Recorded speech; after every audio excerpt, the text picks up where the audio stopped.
আজকে আমরা এমন একজন ঐতিহাসিক ব্যক্তিত্বকে নিয়ে দেওয়া সোর্সগুলো ঘাঁটব যার নামটা শুনলেই তলোয়ার ঘোড়া আর এক বিশাল সাম্রাজ্যের ছবি চোখে ভাসে। কিন্তু টিভি সিরিজ বা গল্পের আড়ালের আসল মানুষটা কেমন ছিলেন, আমরা আর্তুরুগুল গাজীকে নিয়ে কথা বলছি। আমাদের আজকের আলোচনার উদ্দেশ্য হল এই সোর্সগুলো থেকে তার আসল পরিচয়টা খুঁজে বের করা। তিনি কি শুধুই একজন যোদ্ধা ছিলেন নাকি তার চেয়েও বেশি কিছু? আর প্রেক্ষাপটটা কিন্তু খুব জরুরি। ভাবুন তো একবার, ১৩ শতকের মাঝামাঝি একটা সময়। কি ভয়ঙ্কর অবস্থা তখন! ভয়ানক। একদিকে চেঙ্গিস খানের মঙ্গল বাহিনী মুসলিম বিশ্বকে প্রায় ধ্বংস করে দিয়েছে, শহরের পর শহর জ্বালিয়ে দিচ্ছে। আর অন্যদিকে আনাতোলিয়া আজকে তুরস্কে বাইজেন্টাইন সাম্রাজ্য আর ক্রুসেডারদের চাপ। চারদিকে শুধু বিশৃঙ্খলা আর হতাশা। সোর্সগুলো বলছে ঠিক এই রকম একটা সময়ই আর্তুগ্রুল তার ছোট্ট কাইগোত্রকে নিয়ে ইতিহাসের মঞ্চে প্রবেশ করেন। একদম যেন একটা ঝড়ের মধ্যে এক চিলতে আলোর ঝলকানি। তো চলুন সোজাসুজি মূল আলোচনায় ঢুকে যাই। চলুন। সোর্সগুলোতে তাকে বারবার ধর্মের রক্ষাকর্তা বা ডিফেন্ডার অফ দ্য ফেথ হিসেবে দেখানো হয়েছে। এই উপাধিটা তো বেশ ভারী, অনেক ভারী। সেই সময়ে যখন বড় বড় মুসলিম সাম্রাজ্যগুলো ভেঙে পড়ছে, তখন তিনি একা কিভাবেই ভূমিকা পালন করলেন? এখানে সবচেয়ে অবাক করার মতো বিষয়, তিনি শুধু তলোয়ার দিয়ে ধর্মকে রক্ষা করেননি। তাহলে সোর্সগুলো পড়লে একটা অন্যরকম ছবি সামনে আসে। তার সবচেয়ে বড় কাজ ছিল একটা নিরাপদ আশ্রয় তৈরি করা। নিরাপদ আশ্রয় কাদের জন্য? মঙ্গলদের বর্বরতা থেকে পালিয়ে আসা তুর্কি গোত্র, আলেম, কারিগর, সাধারণ মানুষ, সবার জন্য। তার এলাকাটা ছিল একটা সেফ জোন। ও আচ্ছা। হ্যাঁ, এটা অনেকটা ঝড়ের মধ্যে একটা লাইফ বোটের মতো। যেখানে অন্যরা শুধু নিজেদের বাঁচানোর চেষ্টা করছিল, তিনি সেখানে একটা কমিউনিটি তৈরি করছিলেন। এটা তো শুধু সামরিক বিজয় না। একদম না, এটা সামরিক বিজয়ের চেয়েও অনেক বড় একটা কৌশলগত পদক্ষেপ ছিল। দারুণ একটা পয়েন্ট। এই নিরাপদ আশ্রয় বা সেফ জোনের কথা যখন উঠল, তখন জায়গাটার কথাও আসা দরকার। অবশ্যই। সোর্সগুলোতে সোগুত আর দোমানেচ এই দুটো জায়গার কথা বারবার আসছে। ম্যাপে দেখলে তো খুব ছোট্ট একটা এলাকা। এই এক টুকরো জমি কিভাবে ভবিষ্যৎ পৃথিবীর ইতিহাসের মোড় ঘুরিয়ে দিল? ঠিক এখানেই জায়গাটার কৌশলগত গুরুত্ব লুকিয়ে আছে। দেখুন, সোগুত ছিল বাইজেন্টাইন সাম্রাজ্যের ঠিক দোরগোড়ায়, একেবারে সীমান্তে। হ্যাঁ, একটা বিপজ্জনক সীমান্ত এলাকা। একদিকে সেলজুক সুলতানি দুর্বল হয়ে পড়ছে, অন্যদিকে বাইজেন্টাইনরাও ক্ষয়িষ্ণু। আর্তুগ্রুল এই দুটো ক্ষয়িষ্ণু শক্তির মাঝখানে একটা পাওয়ার ভ্যাকিউম বা ক্ষমতার শূন্যস্থান খুঁজে পেয়েছিলেন। এই জায়গাটাকে তুর্কি ইতিহাসে উচ বা সীমান্ত অঞ্চল বলা হয়। তার এটা অনেকটা নোম্যান্স ল্যান্ডের মতো ছিল। অনেকটা সেরকমই, কিন্তু সুযোগে ভরা। সুযোগ কি রকম?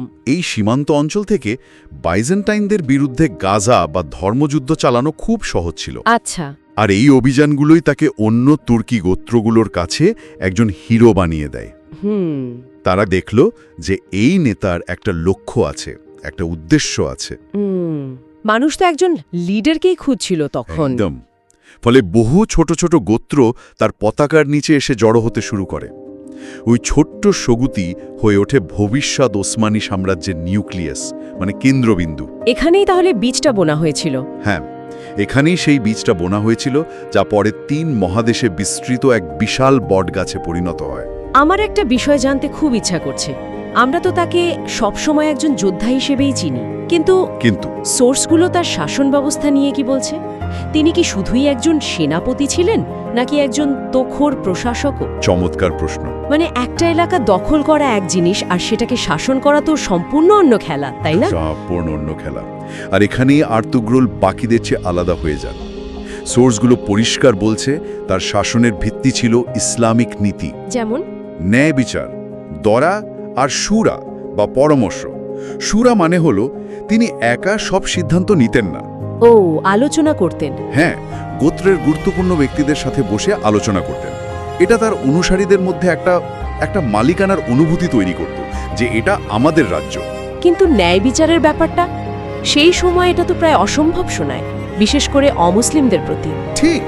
সোর্সগুলোতে কি এই বিষয়ে কোনো নির্দিষ্ট উদাহরণ আছে? আছে, এবং এটাই তার সাফল্যের গোপন রহস্য হতে পারে। তাই নাকি? হ্যাঁ, সোর্সগুলোতে একটা দারুণ গল্প প্রায়ই উল্লেখ করা হয়। একবার এক বাইজেন্টাইন বণিকের মালামাল তার এলাকায় লুট হয়ে যায়। আচ্ছা।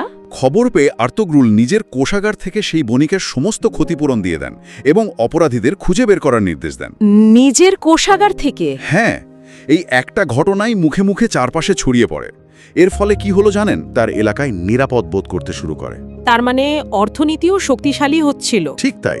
তারা ব্যবসার জন্য তার এলাকায় আসতে শুরু করে। একটা ছোট যুদ্ধবিধ্বস্ত এলাকা ধীরে ধীরে অর্থনৈতিকভাবে শক্তিশালী হয়ে উঠতে থাকে।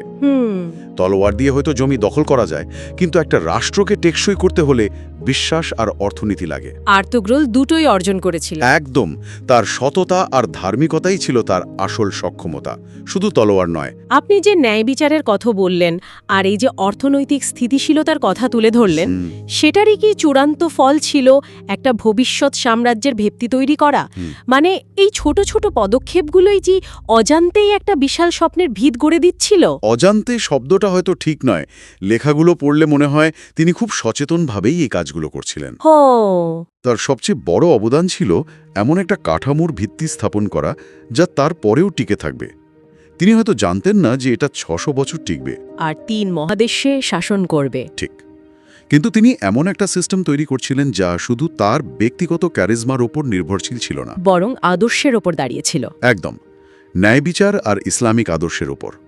তার ছেলে প্রথম ওসমান এই তৈরি করা মঞ্চে এসে দাঁড়িয়েছিলেন।